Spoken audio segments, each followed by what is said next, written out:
অন্তিম সেন্সাস মানে লোকপিয়ল বা জনগণনা কেতিয়া হৈছিল আৰু কোনে কৰিছিল সাংঘাতিক এটা প্ৰশ্ন এইটো দেই কোনে কৰিছিল ভাৰত স্বাধীন নোহোৱাৰ আগত লাষ্ট সেন্সাস কোনে কৰিছিলে জনগণনা কোনে কৰিছিলে অসমত কিমান মানুহ কিমান আছে কোনে কৰিছিলে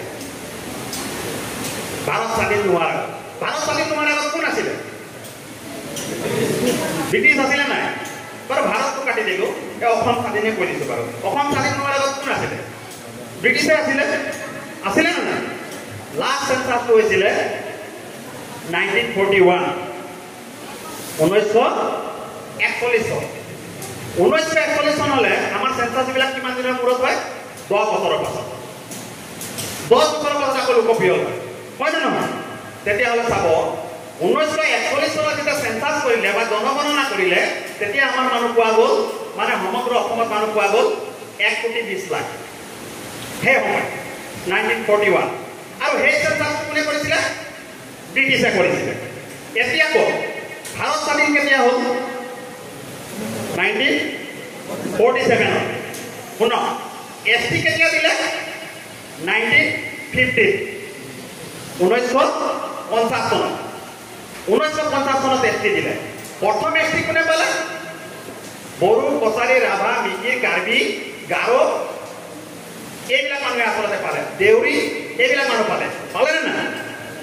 সেকেন্ড এছটি কোনে পালে 1956 কথাটো ভালকে মন দি মেলি পেলাই শুনিব সেকেন্ড এছটিটো মান আছিলে কাৰাই নাছিলে আৰু অন্যান্য যিসকল আছিলে কম্ফু আছিলে যিবিলাক নেকি আচলতে কাৰ্বি আংলঙত আচলতে তেওঁলোকে বাসস্থান কৰিছে তেওঁলোকে সেকেন্ড এছটিটো পালে এতিয়া কথাটো শুনক যে যিটো সেন্সাস হ'ল সেই সেন্সাসটো কৰোঁতে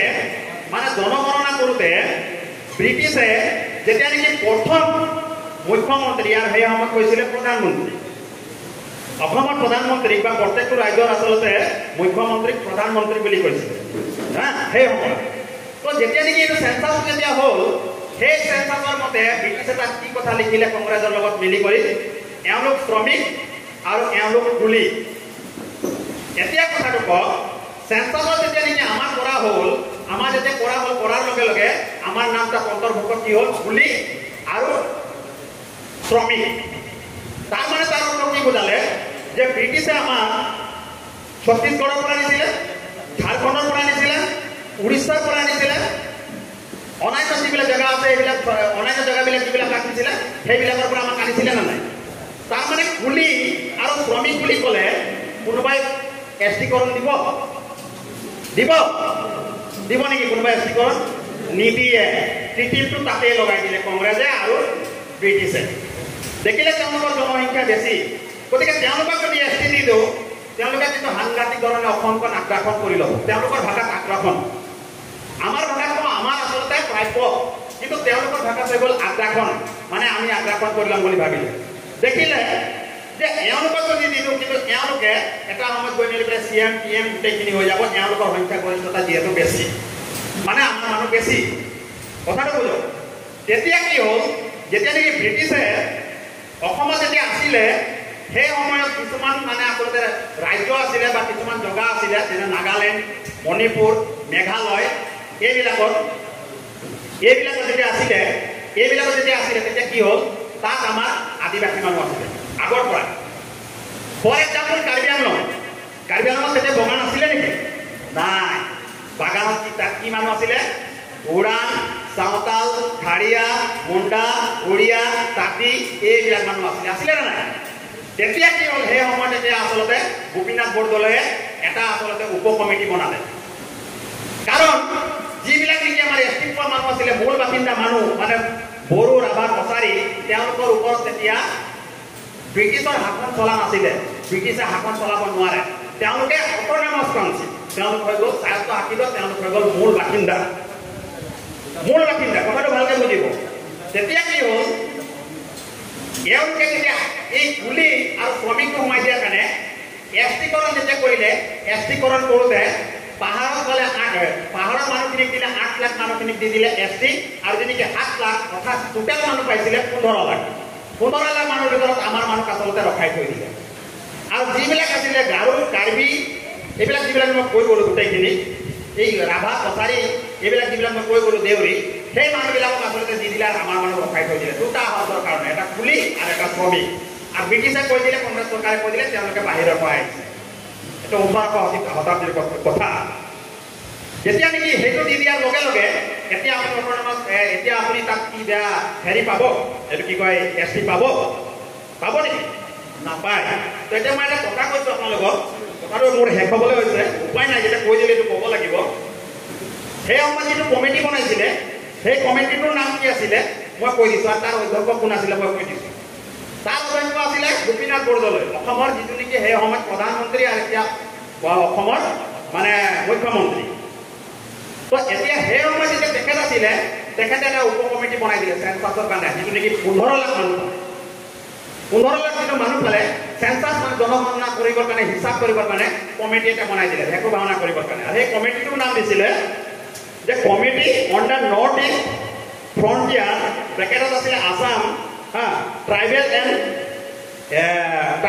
এক্ট শিডিউল এৰিয়া 1947 আৰু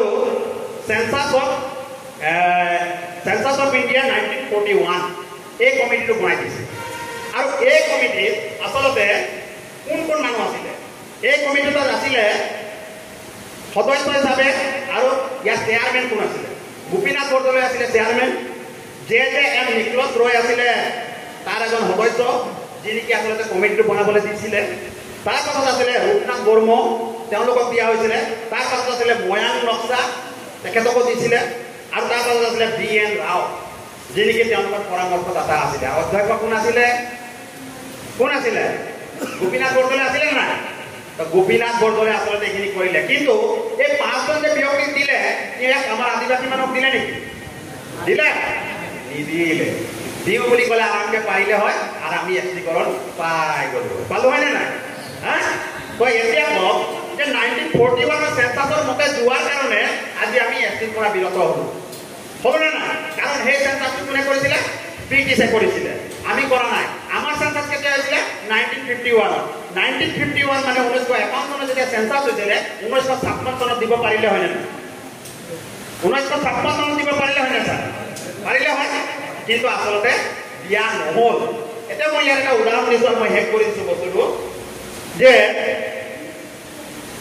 কথাটো যদি আমি এনেকুৱা কওঁ যে 1947 গোপীনাথ বৰদলৈৰ উপ কমিটিয়ে আদিবাসী জনগোষ্ঠীৰ 7 লাখ লোকক এছটিৰ পৰা বঞ্চিত কৰিলে কথাটো শুনক কাৰণ ব্ৰিটিছৰ তথ্যত তেওঁলোকৰ বাহিৰৰ বুলিছিল তেওঁলোকক আচলতে বাহিৰৰ বুলি বুলিছিল তাৰমানে বিহাৰ ঝাৰখণ্ড উৰিষ্যা ছত্তীশগড় এইবিলাকৰ বুলিছিল চাব এই টেকনিকটো তাৰপাছত কি হ'ল 1951 তেওঁলোকৰ সংখ্যা 15 লাখৰ পৰা তেওঁলোকৰ সংখ্যা 15 লাখৰ ওপৰ হ'ল মানে আমাৰ সংখ্যা যিটো মই কৈ আছোঁ ৰিয়েলিটিৰ কথা এইটো তথ্যও কৈ আছে কাৰ্বি আংলঙৰ আদিবাসীক স্থানীয় বুলি এছটি দিয়া হ'ল স্থানীয় বুলি কিন্তু তাত যে উৰাণ চাওতাল খাৰিয়া মুণ্ডা তাঁতী এইবিলাক কল ভীম গোটেইবিলাক যিবিলাক আছিলে সেইবিলাকক এছটি দিয়া নহ'ল নে বাবা দিলে নেকি নিদিলে চব তেওঁলোকৰ ৰণনীতি তাৰপাছত কি হ'ল কিন্তু আদিবাসী জনগোষ্ঠীৰ অধিকাৰ অৱদানক আচলতে অগ্ৰাহ্য কৰা হ'ল তাৰমানে ইয়াৰ দ্বাৰা প্ৰমাণিত হৈছে নে নাই যে আমি এছটি পাব লাগে নে নালাগে পাব নালাগে নে নালাগে এবাৰ মোৰকে হাত কৰিব যাতে মোৰ কথাটো কৈছে হয় নে নহয় গতিকে আমি এছটি পাব লাগে এইটো হ'ল ব্ৰিটিছ পলিচি এইটো হ'ল কংগ্ৰেছ পলিচি আৰু সেই একেটা লেটাৰা পলিচি কৰিলে প্ৰফুল্ল মহন্ত আৰু সেই একেটা লেটাৰা পলিচি কৰিছে এতিয়া কোনে কৰিছে বিজেপিয়ে কৰিছে এতিয়া বিজেপিয়ে কয় বিজেপি এটা খাকলাৰী যে কয় খাকলাৰী কথা যে হিমন্ত বিশ্ব শৰ্মা ডাঙৰীয়াই কয় বোলে খাকলাৰীয়ে কৈ আছে আমি যদি এছটিকৰণ দিলোঁ তেওঁলোকৰ প্ৰাপ্যটো কমি যাব আৰে বাবা তোৰ বাপৰ ঘৰত পৰা দিব নেকি আৰু খাকলাৰী কোন হয় যে অসম চৰকাৰক ক'ব সি অসম চৰকাৰ হয় নেকি এটা ট্ৰাইবেল সংঘৰ সাধাৰণ সম্পাদক হয়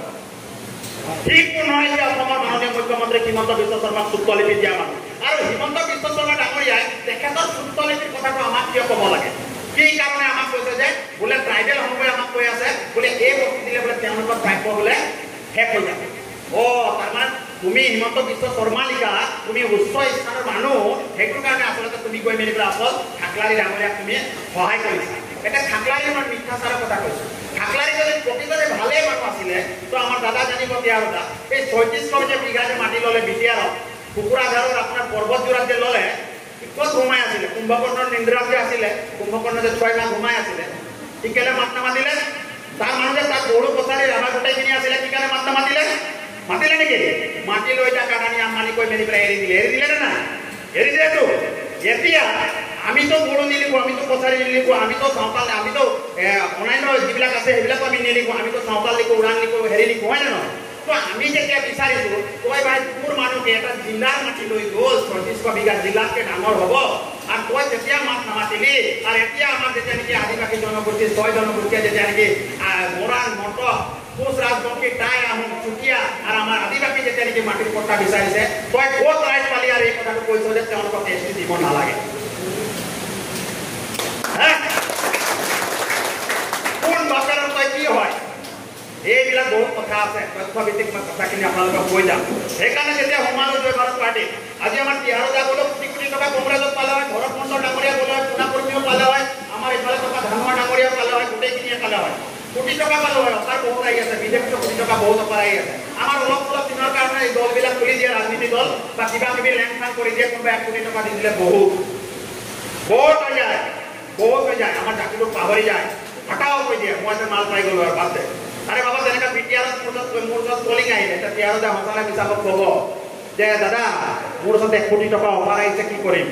তো মোক ক'লে তিহাৰদা ডাইৰেক্ট একে চালে কৈ দিলে দাদা যে অমিত তই লৈ ল অমিত তই লৈ ল নাৰী বাবা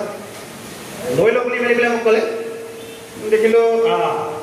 বোলে দাদা মই কেনেকৈ ল'ম এইটো কথা মইতো আপোনাক জনাইছোঁ নাই লৈ বোলে সুবিধা পাইছোঁ না সেই মই দেখিলোঁ তিহাৰদাতে মোক মস্তকে বেয়া বেলেগকৈ ফচাই আছে মই যদি লৈ লোৱাৰ পাছত তিহাৰদাক যদি ক'লৈ দাদা 30 লাখ টকা আপুনি লওক মই 70 লাখ লৈছোঁ তো হেৰি চালা গোটা তই লৈ ল'লি পইচা তোৰ বেমানী যা তোক মই দেখি পালোঁ তই এতিয়া মোক 30 লাখ টকা তই 30 লাখ নালাগে তই মোক 70 লাখ দি পেলাই তই 30 লাখ ৰাখিলোঁ তই কিন্তু জেডিপিৰ পৰা বাহিৰ মোক ক'লে হয়নে নাই কিন্তু সেইবিলাক আমি অফাৰ এৰি দিলোঁ জাতিৰ কাৰণে সত্য কথা কৈ আছোঁ দেই মই হোটেলত থকাৰ সময়ত আমাৰ অচিন্ত জানে ভালদৰে জানে সেই সময়ত মোৰ অফাৰ আহিছে যিটো হোটেলত CM আছিলে সেই হোটেলত ময়ো আছে